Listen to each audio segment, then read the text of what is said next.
Hello happy evening. நல்லா ஓடிட்டு இருக்க ஒரு ஃபேனு சடனாக 6 மாசத்துல பாட்டு பாட ஸ்டார்ட் பண்ணிடும். ஸ்லோவாகவும் ஓடும்.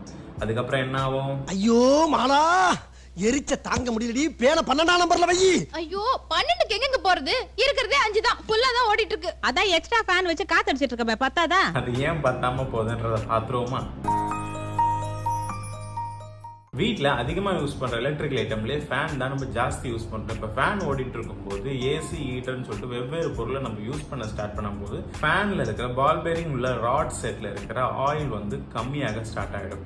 இப்படி இந்த ஆயில் கம்மியாகும் போது ஃபேன் அடிக்கடிக்கு உங்களுக்கு சவுண்டு கொடுக்குறத நீங்கள் நோட்டீஸ் பண்ணுங்க. நாய்ஸ் அரெஸ்ட் பண்ணுறதுக்கு உங்கள் நியர்பையில் இருக்க ஹார்ட்வேரில் லூப்ரிகேட்டிங் ஆயில்னு சொல்லிட்டு கேட்டிங்கன்னா கிடைக்கும்.